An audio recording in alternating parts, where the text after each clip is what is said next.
همه من و شما شاید به جریان باشیم که وضعیتی که در تاجیکستان بر سر نوجوانان مسلمان تاجیکستان آمده این است که رئیس جمهور تاجیکستان امام علی رحمانوف رئیس جمهورش قانونی وضع می کند برای نوجوانهای مسلمان، برای جوانانی که زیر سنین 18 سال قرار دارند که نباید از 18 به پایین او حضور به مسجد و نماز پیدا کنند. تو جوان مسلمان چقدر خدا برای تو نعمت داده. امروز جوانان و نوجوانان تاجیکستان پشت دروازه های مساجد گریه می کنند ولی کسی اونها را به مسجد راه نمی دهد. دین اسلام دین است که به فرموده قرآن میگه انما المؤمنون اخوه، همه مسلمان ها برادر یکدیگرند. اسلام مسئله جغرافیایی را نمی شناسد، مرز را نمی شناسد. به تعبیر اقبال چین و عرب همارا، هندوستان همارا، مسلم هم وطن ہے، سارا جهان همارا. در هر گوشه مسلمانی است او برادر من و توست و در هر گوشه خواهر مسلمان اگر بی عزت و بی عفت میشه و مشکلاتی میبینه او خواهر من و توست. امروز غم جوان تاجیکستانی غم من و توست. امروز او نوجوان وقت افطار میلرزه و آرزوی مسجد میکنه ولی سربازان بوزین صفت رحمانوف کثیف در انتظار اینم که او را دستگیر بکنن. و من اظلم ممن منع مساجد الله، چی کسی ظالم تر از این است که بندگان خدا را از مساجد منع کند؟ چی کسی ظالم تر است؟ امام علی رحمانوف عجب اسمی دارد. چند سال پیش لفظ اوف را از بالای خود برداشت. رئیس جمهور تاجیکستان لفظ اوف را برداشت، یک کلمه روسی هست. جلسات دینی و اسلامی و مذهبی را تشکیل داد و میزبانی کرد، علما را دعوت کرد ولی کسی نمیدانست که این خدا ناترس زیر کاسه چینین کاسه دارد و پشت پرده چی هست. ولی امروز رسواییش به عالم رسیده و دانسته شد که این از سربازان و از شخصیت ها و کسان و پیروان کاجیبی روسیه هست ولی نتوانست که عیوب خود را بپوشانه. حیف نام امام، حیف نام علی، حیف نام رحمان.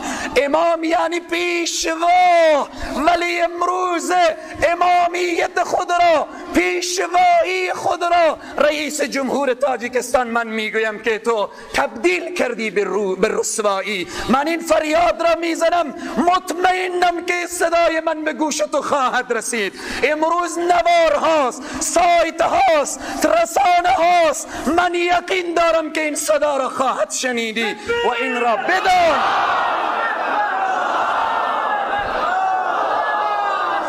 نام تو علی هست. علی مرتضی فاتح خیبر به سن 10 سالگی الله را سجده می کند.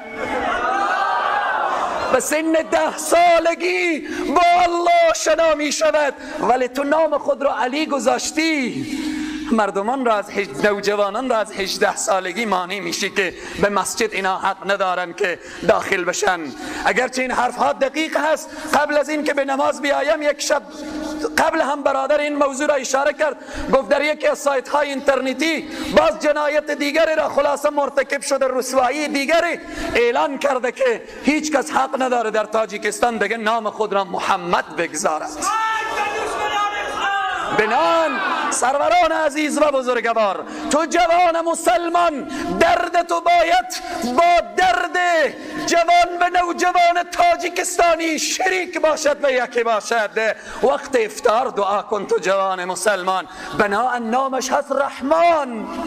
امام علی رحمان کو صفت ذاتی خداست، بنان یعنی بسیار مهربان. این را بدان که تو رحم و شفقت به اطراف تو نیست. تو را قرآن ظالم گفته و من اظلم ممن منع مساجد الله. چی کسی ظالم تر است از این که بندگان الله را از مسجد منع کند؟ بناهن تو نام تو در تاریخ به عنوان ظالم ثبت شده. و یا این که از این حرف خود برگرد، از این اشتباه خود برگرد و از جهان اسلام و از نوجوانان تاجیکستان و از مسلمان ها معذرت خواهی بکن. تاجیکستان وقتی امام علی رحمانوف دستور خود را از کاجبی روسیه میگیرد، آیا اتحاد جماهیر شوروی فراموش کرده وقتی که در کشور عزیز افغانستان میآید و حمله میکنه؟ از دست این شیر مردان افغان، از دست مجاهدین جماهیر شوروی پارچه پارچه نشد. هنوز دیگر چی میخواهی؟ هنوز دستور خود را از جای از مرکز شیطانی میگیری که پارچه پارچه شده و به افغانستان خار و زبون و ذلیل گشته. وقتی به شوروی رسید، کشورهای خودش، جماهیر خودش، جمهوری خودش تبدیل به جماهیر شده، تبدیل به 15 کشور گردید. او آزادی تاجیکستان، آزادی ازبکستان، آزادی ارمنستان، آزادی آذربایجان، آزادی اوکراین، آزادی بلاروس، آزادی خلاصه قرقرستان و غیره و غیره. این آزادی این شهرها از برکت مجاهدین افغانستان هست. این را بدان رئیس جمهور تاجیکستان، این را بدان که ملت افغانستان و همچنین ملت مظلوم تاجیکستان و هر ملت مسلمانی که به هر گوشه دنیا هست، اینا همه ملت واحد هستند. همه اینها از این حرکت تو و از این پیام تو و از این تصمیم تو همه نفرت دارن و بر تو نفرین میفرستن. عزیزان من وضعیت دنیا چقدر خطرناک هست. کجا هست عمر که یک صدای امیدوار کننده بشنویم؟ کجا هست خالد ابن ولید؟ کجا هست اسامه ابن زید؟ کجا هستن سرداران اسلام؟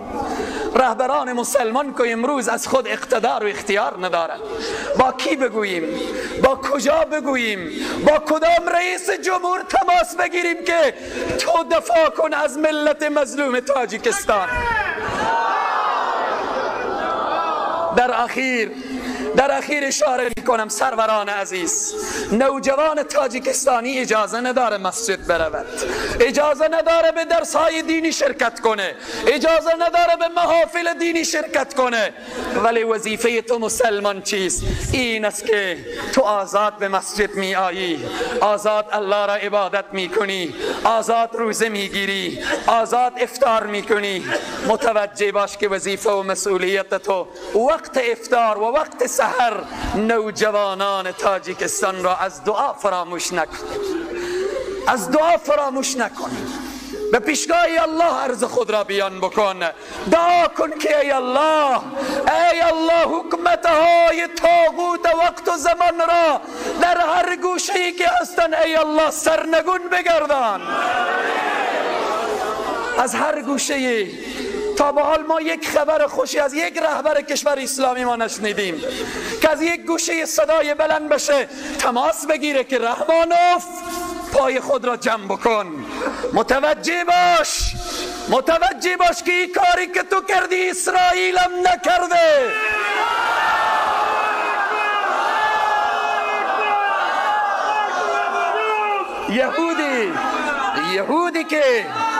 یهودی که لتجدن اشد الناس عداوة للذین آمنوا سرسخت‌ترین دشمن مسلمان ها یهود است.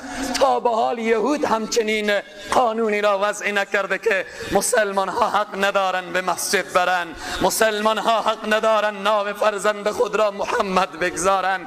تا به حال این را کور خواندن دشمنان. الله یک می فرماید و رفعنا لک ذکرک، ما نام تو را بلند کردیم ای محمد. امروز در اروپا هر روز چندین انسان مسلمان میشه، هر روز چندین انسان میگه لا اله الا الله محمد رسول الله. امروز برای نوجوانان تاجیکستان ما بزرگترین انگیزه اسلامی داده شده. امروز به نوجوانان تاجیکستان ما انگیزه دینی و قرآنی داده شده. متوجه شدن که چرا ما نمیشن، چرا ما را اجازه نمیدن. مسجد خانه خداست، میخوان ارتباط ما را با الله قطع کنن، ولی او جوان تاجیکستانی مظلوم واقع شده. بترس رحمانوف، بترس از آه مظلومان که هنگام دعا کردن اجابت از در حق بهر استقبال می آید. اربابان تو ابوالقدرت بودن، قلدران دنیا بودن، ولی از برکت مجاهدین افغانستان پارچه پارچه شدن. این را بدان که نظام تو، نیت تو، اراده تو و قصدی که کردی، این را بدان که از برکت قرآن و از برکت دعای مظلومین نوجوانان تاجیکستان پارچه پارچه خواهد شد. مسئله بسیار مهم است. به خاطر رفع مسئولیت، به خاطر رفع مسئولیت این را میگویم، شما عزیزان وقت افطار، اولا وقت سحر، نوجوانهای تاجیکستان و ملت مسلمان تاجیکستان را از دعا فراموش نکنید. دوم، اگرچه میدانم رئیس جمهور خود ما از خود اقتدار کامل ندارد، باز هم بنا به مسئولیت بیان میکنم، رئیس جمهور اسلامی افغانستان، این را میخواهم به عنوان یک مسئول، به عنوان یک فرد اول کشور، حالا که تلفن ها و موبایل هاست، بردار با رحمانوف صحبت بکن، برایش بگو که از خدا بترس. تاجیکستان و نوجوانان تاجیکستان برسد. خدای تبارک و تعالی برای همه عزت و تعالی و ترقی را عنایت بفرماید. الله سبحانه و تعالی در هر گوشه‌ای که مظلومین واقع هستند و مظلومین زندگی میکنن، خدایا پروردگارا مظلومین را از چنگال ظالمین نجات بده یا الله. پروردگارا اون نوجوان چی گناهی کرده که به مسجد نیاید؟ پروردگارا او مسجد میآید تو را عبادت میکنه، ولی امروز ظالمین، حکام ظالم، طاغوت های وقت و زمان مانی آمدن او شدن. ولی میگویم ای نوجوان تاجیکستان، خدا تنها در مسجد نیست، در هر گوشه و در هر کنج خانه که با الله ارتباط برقرار کنی، الله صدای تو را میشنود و ندای مظلومیت تو را میشنود و این را بدان که بینی ظالمین را به خاک خواهد کشید. در اخیر میخواهم از عموم شما سروران عزیز و بزرگوار که 3 شعار بدهید که ما از نوجوانان تاجیکستان دفاع میکنیم.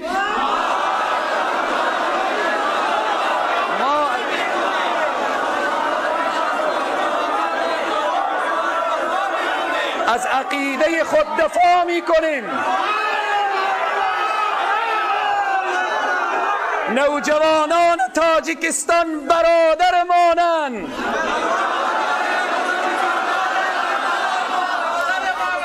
کسی که مانی مساجد شود با مشت کوبنده بر دهنش میکوبیم. أقول قولي هذا أستغفر الله لي ولكم ولسائر المسلمين. يا حي يا قيوم يا ذا الجلال والإكرام. اللهم اغفر موتانا وموتى المسلمين، وسلم مسافرنا ومسافر المسلمين، واشف أمراضنا وأمراض المسلمين، واقض حاجاتنا وحاجات جميع المؤمنين. اللهم إنا نعوذ بك من عذاب جهنم، ونعوذ بك من عذاب القبر، ومن فتنة محيا وممات، ومن فتنة مسيح الدجال. اللهم طهر قلوبنا من النفاق، وعملنا من الرياء، ولساننا من الكذب، وعيننا من الخيانة، فإنك تعلم خائنة الأعين وما تخفي الصدور. اللهم أصلح شباب المسلمين، اللهم أصلح شباب المسلمين، اللهم أصلح نساء المسلمين، اللهم أصلح نساء المسلمين. اللهم انصر أمة محمد صلى الله عليه وسلم. اللهم اغفر أمة محمد صلى الله عليه وسلم. اللهم ارحم أمة محمد صلى الله عليه وسلم. اللهم ارحم أمة محمد صلى الله عليه وسلم. بار الها طاعت و عبادات ما را تو قبول درگاه خویش بگردان. خدایا پروردگارا این روزی که به خاطر تو گرفتین تو قبول درگاه خویش بگردان. خدایا پروردگارا این صائمین ماه مبارک رمضان را خدایا تو مورد رحمت و مغفرت خود قرار بده یا الله. پروردگارا بحث ما بحث قرآنی بود، خدایا جامعه ما را جامعه قرآنی بگردان، خانواده ما را خانواده قرآنی بگردان، زندگی ما را زندگی قرآنی بگردان. خدایا کار و معامله ما را کار و معامله قرآنی بگردان. خدایا پروردگارا دستان ما به طرف تو دراز است یا الله. خدایا به امید آرزوی این هستیم که کشورهای اسلامی آزاد بشه، مسلمان ها آزاد بشن. خدایا پروردگارا یک زعیم، یک رهبر عادل خدایا بر همه مسلمان ها عنایت بفرما. خدایا از تو خلافت راشده و احیای خلافت راشده و خلافت اسلامی را میخوایم یا الله. خدایا پروردگارا دستان ما به طرف تو دراز است یا الله. پروردگارا ماه رحمت و مغفرت هست. خدایا پروردگارا رحمت و مغفرت خود را شامل حال ما بگردان. خدایا مردگان ما را بیامرز. خدایا قبرهایشان را روضة من ریاض الجنه بگردان. خدایا پروردگارا خواهران و مادران و همسران ما را با عزت و با عفت داشته باش. خدایا پروردگارا مسافرین را صحیح و سالم به خانه و کاشانشان بر بگردان. خدایا کسانی که اسیرن و به جرم دین اسیر شدن خدایا پروردگارا اسباب رهاییشان را خودت فراهم بساز. خدایا اونهایی که قرض دارن خدایا قرضشان را آسان بگردان. خدایا پروردگارا اونهایی که مریضن روی بستر افتاده‌اند خدایا آرزوی روزه را دارن ولی روزه گرفته نمیتوانن، آرزوی تراویح را میکنن ولی به تراویح خوانده نمیتوانن. ای الله پروردگارا فضائل صائمین و فضائل قائمین خدایا برکات روزه را نصیب ایشان و نصیب این جمع و نصیب کل امت اسلام بگردان. خدایا پروردگارا مظلومین تاجیکستان را از او حالت نجات بده یا الله. پروردگارا دروازه های مسجد بر اینا مسدود شده. خدایا پروردگارا از تو میخواهیم، خدایا پروردگارا خدایا از تو میخواهیم که دروازه های خیر و برکت را بر روی ایشان و بر روی این ملت افغانستان باز بگردان. خدایا پروردگارا برای همه مسلمان ها اتحاد و اتفاق و انسجام و همبستگی عنایت بفرما. خدایا کینه و بغض و عداوت و دشمنی از قلب ها بیرون بگردان. خدایا پروردگارا در روز قیامت روزه را شفیع ما بگردان، قرآن را شفیع ما بگردان. همه ما را یا الله از شفاعت سرور سالار انبیا محروم نگردان. و صلی الله تعالی و سلم علی خیر خلقه محمد و علی آله و اصحابه اجمعین برحمتك یا ارحم